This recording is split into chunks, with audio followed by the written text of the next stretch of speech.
Dans cette vidéo, on va répondre à une question fondamentale pour votre bien-être et votre santé mentale, à savoir, êtes-vous un PNJ, autrement dit un personnage non joueur? Vous savez, comme ces personnages de jeux vidéo qui ont tendance à se comporter de manière scriptée, stéréotypée. Eh bien, certains d'entre nous ont tendance à reconnaître dans certains de leurs congénères des PNJ, des espèces de bots humains créés par la simulation pour animer un petit peu l'environnement. Avant la fin de cette vidéo, vous aurez donc la réponse à cette question fondamentale.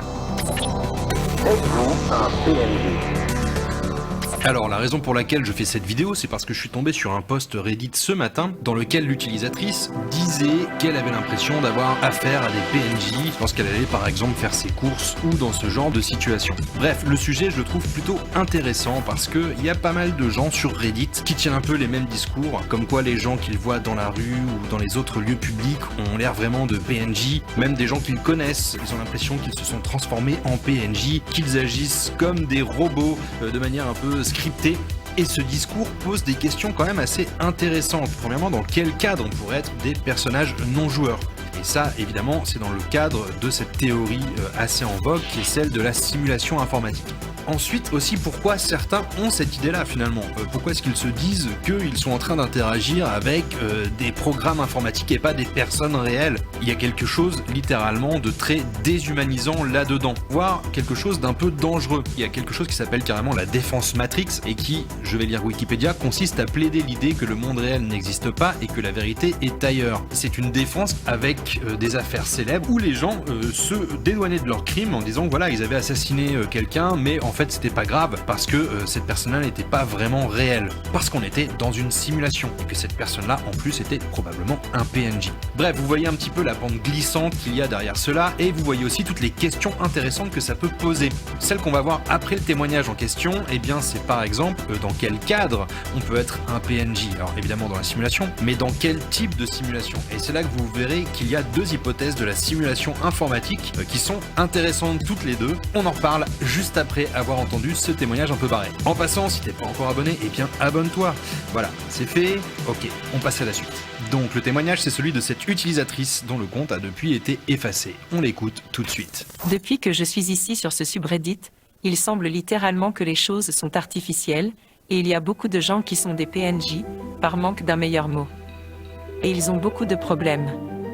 Par exemple, dans les magasins, ils s'excusent excessivement à chaque fois qu'ils me voient.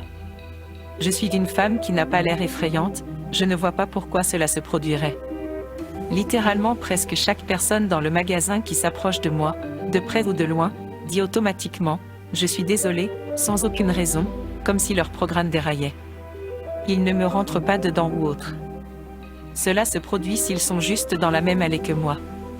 L'autre jour, je me suis éloignée un peu de mon caddie et quand je me suis retournée, je suis tombée sur un homme qui glitchait. Il s'approchait de mon caddie comme pour le prendre, mais il n'arrêtait pas de reculer, puis de s'approcher à nouveau d'une manière vraiment étrange. Quand il m'a vu, il a commencé à s'excuser automatiquement encore et encore, en disant qu'il était profondément désolé de s'être approché accidentellement de mon chariot. Il s'est excusé 5 fois. Je ne ressens pas d'âme chez la plupart des gens que je croise, et je suis extrêmement intuitive. Il y a toujours de vraies personnes dont je peux sentir fortement qu'elles ont un esprit et une âme. Mais des gens semblent fonctionner à partir d'un script. Plus narcissique ou simplement programmé pour dire et faire des choses. J'ai même trouvé beaucoup de robots sur mon propre Facebook. Ils ont des comptes complets, mais si vous creusez plus profondément et essayez de leur parler, ils ne peuvent pas formuler de discussion qui ait un sens ou qui sorte de leur programme. Je sais que cela semble délirant, comme si je faisais une crise psychotique, mais j'ai rencontré beaucoup de gens en ligne qui ressentent la même chose et j'aimerais en discuter davantage. Là on peut voir The Bossman qui dit que là où il est allé faire ses courses, les gens n'arrêtaient pas de dire désolé dès qu'il passait à proximité, alors qu'il n'y avait pas de raison de s'excuser. Ensuite il y a une personne qui habite au Japon et qui raconte qu'en une journée, il y a eu genre 5 fois la même question très rare qui lui a été posée, à savoir est-ce qu'elle parle Kenji? Alors je sais pas ce que c'est que le Kenji, mais bon visiblement c'est une question qui va pas être posée tout le temps. Et là sur la même journée, alors qu'elle a pas l'habitude spécialement de parler avec des inconnus, 5 fois elle a eu des échanges avec des gens, des fois qui lui parlaient sans qu'elle leur ait rien demandé et qui lui ont posé tous cette même question assez inhabituelle. Les galactiques d'autres densités sont-ils aussi des hologrammes? Ouais, nous sommes tous des hologrammes. peu importe qui nous sommes. Mais ils sont Que ce soit- réels. Mais Bon, oui, ils si- sont réels. Les anges, c'est des hologrammes. Les archanges sont des hologrammes. Les galactiques sont des hologrammes. Nous sommes tous des hologrammes dans un monde d'hologrammes. Tout ce que vous voyez, c'est un hologramme. C'est tout, c'est tout. mais C'est si, une exemple, projection de la personne. ok. Mais par exemple, ce qui me vient, c'est que Mhm. nous, bon, apparemment, comme tu dis, il y aura plus de physicalité, c'est fini Non. non. dans les univers, mais les Il n'y aura plus galactiques. d'univers. Il n'y aura plus d'univers non plus. Écoutez, prenez ou prenez-les pas, ça ne me dérange pas du tout. C'est la réalité. Et cette création doit disparaître comme nous disparaissons. Je sais que ça peut être invraisemblable. Je sais ça. Ouais, mais ça veut dire que juste pour exemple, on va dire les Arcturiens, les Aviens Mhm. bleus, qui sont Mhm. d'autres races sur d'autres planètes, Ouais. dans leur dimension. Bon, c'est sûr qu'eux, ils sont pas dans la 3D, mais, Non. mais ils sont d'un côté aussi, ils peuvent se matérialiser aussi sur leur planète, et donc ça va aussi s'arrêter pour tout le monde. va en fait. disparaître. Tout va disparaître. Tout. Si l'univers disparaît, ça veut dire tout disparaît. Mais dans combien de temps? Dans 6 mois, dans 5 ans? Personne ne le sait. C'est ça. Personne ne le sait, mais nous sommes en train de le vivre parce que nous sommes en train de disparaître.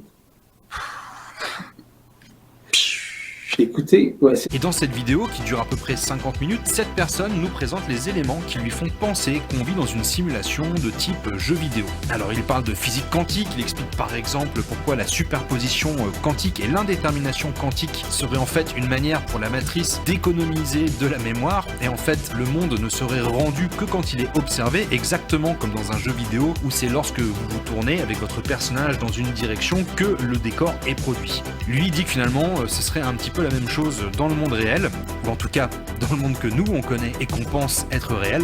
Il présente aussi deux théories différentes de la simulation. Alors il y a premièrement la version PNJ pour personnage non joueur, et ensuite il y a la version JDR, et JDR c'est pour jeu de rôle.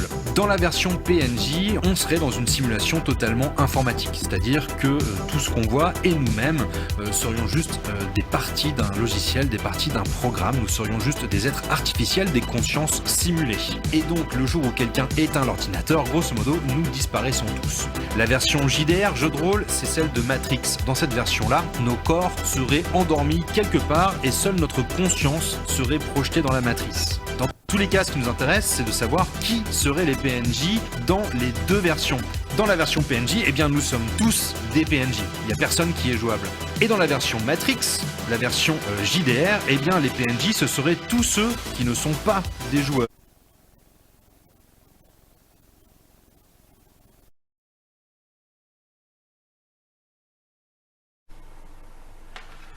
Bienvenue dans la matrice. Tout ce que vous voyez n'est qu'illusion. De l'énergie qui prend forme matérielle avec ses lignes de code omniprésents tout autour de vous. C'est sous cette forme qu'elle vous voit. Alors je partage sa vision avec vous.